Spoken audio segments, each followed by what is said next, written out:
मोदी सरकार ने कुछ दिन पहले रिसर्च ग्रांट्स पे जो टैक्स लगाया है वो इस सरकार के नियत और इनके टैक्स टेररिज्म पॉलिसी का एक अगला और बड़ा भयानक अध्याय है।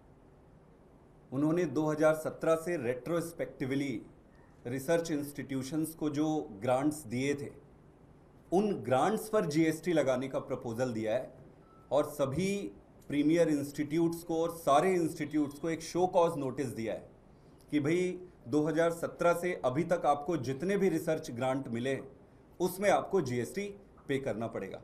लगभग 220 करोड़ के आसपास की जीएसटी का इन्होंने डिमांड किया है, जिसमें प्रीमियर इंस्टीट्यूट्स जैसे कि आईआईटी दिल्ली भी शामिल है।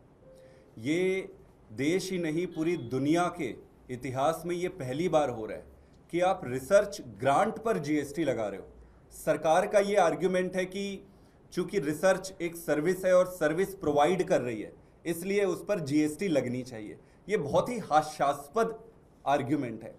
रिसर्च जो अनुसंधान होता है वो ह्यूमन काइंड के लिए सर्विस होता है, ह्यूमैनिटी के लिए सर्विस होता है। आने वाले अनंत काल तक जीवन काल में सभी लोगों की सेवा के लिए जरूरी होता है रिसर्च R&D ये देश को आगे भी बढ़ाता है।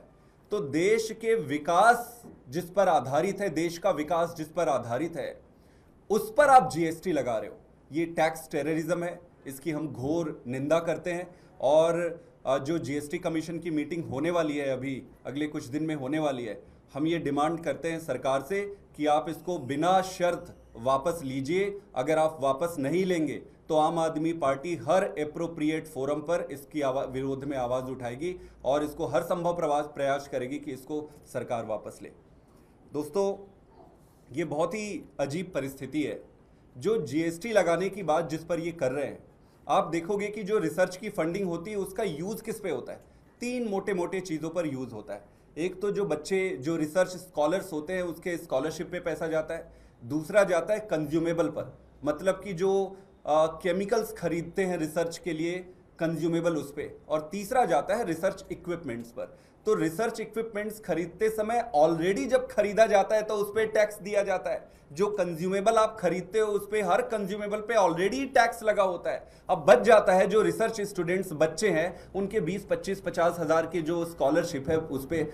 तो मोदी जी ये कह रहे हैं कि भाई मेरे को अडानी और अंबानी पे कोई टैक्स नहीं लगाना है, मेरे को लगाना है ये बच्चे जो रिसर्च स्कॉलर है जिनको 20,000, 25,000 स्कॉलरशिप मिल रहा है उस पर टैक्स लगाऊंगा। तो एक तो आप ऑलरेडी टैक्स ले रहे हो, आपको तो इन सारी चीजों पे पूरी तरीके से टैक्स एग्जम्पशन करना चाहिए। बजाय इसके एग्जम्पशन और करने के आप इस पर एक डबल लेयर ऑफ टैक्सेशन आप इंट्रोड्यूस कर रहे हो। ये समझ से किसी के भी परे है। आप एक चीज और मानिए कि अमेरिका में ये टैक्स एग्जम्प्टेड है, इस पर कोई टैक्स नहीं लगता। इंग्लैंड पे इस पे कोई टैक्स नहीं लगता। जर्मनी पे कोई टैक्स नहीं लगता। साउथ कोरिया पे कोई टैक्स नहीं लगता। सिंगापुर पे कोई टैक्स नहीं लगता। कनाडा पे कोई टैक्स। किसी भी विकसित और विकासशील देश पर आप उठा लीजिए, R&D पे शायद मोदी सरकार ही है जो परचम लहरा रही है कि भाई हम R&D पे टैक्स लगाएंगे। भाई साहब, मेरा हाथ जोड़ के निवेदन है, देश को बर्बाद मत करो। जो बचा कुछ है उसको छोड़ दो, इसको तुरंत आप वापस करो। आज तक आपने ये सोचा है कि कितना पैसा सरकार रिसर्च और ये इन्वेस्टिगेशंस और ये सब बच्चों की पढ़ाई में हायर स्टडीज़ के लिए देती है? आप अगर देखेंगे तो यूएस जो है, यूनाइटेड स्टेट्स जो है, लगभग 57 बिलियन US डॉलर हर साल देती है। 57। और चाइना कितना देती है? 87 बिलियन US डॉलर। इंडिया कितना देती है? 2.5। ये मजाक है, ये मजाक है। तो एक तरफ तो आप पैसे दे ही नहीं रहे हो, दूसरी तरफ जो पैसे दे रहे हो उस पे आप टैक्स लगा रहे हो। ये कैसे पॉसिबल है? आपकी जो रिसर्च कम्युनिटी है, जो बच्चे हैं, जो रिसर्च कम्युनिटी है, साइंटिस्ट है, ये अपने रिसर्च के हॉरिजॉन को बढ़ा रहे हैं। आजकल नए नए क्षेत्र पे वो एम्बिशियस रिसर्च कर रहे हैं, उनमें भावना है कि वो बहुत अच्छा करे।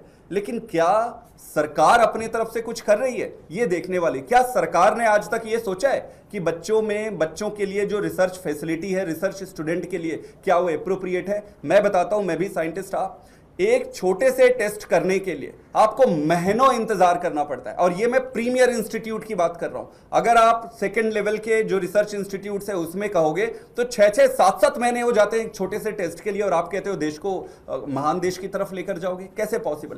क्या मोदी जी से मेरे 2-3 सवाल है। क्या आपने कभी ये सोचा है कि रिसर्च स्टूडेंट्स जो टेस्टिंग फैसिलिटी के लिए कितना स्ट्रगल कर रहे हैं, कभी आप उनके साथ बैठ के बात की हो, कभी कोशिश की हो? कभी आपने रिसर्च कम्युनिटी से ये पूछा है कि आपके ओवरऑल आपको और क्या फैसिलिटीज की जरूरत है? क्या आपने कभी ये सोचा है कि जो पीएचडी स्कॉलर्स जो बाहर आते हैं उनकी रोजगार की क्या व्यवस्था है, वो कहाँ रोजगार मिल रहा है, उनको रोजगार मिल रहा है नहीं मिल रहा है? आपने कभी भी रिसर्च कम्युनिटी के बारे में या फिर ओवरऑल R&D के को ध्यान में रखकर कुछ भी किया ही नहीं है? आपको पता ही नहीं है, आपको आइडिया ही नहीं है। आपको बस एक ही काम करना है, डंडा चलाना है। यह है कि भाई हाँ भाई आप आओ, आप पे इतना टैक्स लगा दो। मिडिल क्लास के जीवन को आपने टैक्स करके उसकी जीवन को आपने तबाह कर रखा है। अब मिडिल क्लास से उभरने के बाद जो थोड़ा आपको दिख रहा है, रिसर्च में दिख रहा है, इस पे दिख रहा है, एजुकेशन पे आप पहुंच रहे हैं। तो देश को बर्बाद करना बंद करिए। प्रधानमंत्री जी से मेरा निवेदन है और भारतीय जनता पार्टी से कि इन सबसे देश आगे नहीं बढ़ेगा। हाथ जोड़ के आपसे निवेदन है कि अभी जो GST काउंसिल की मीटिंग हो रही है इसमें आप विड्रॉ करिए इस प्रपोजल को।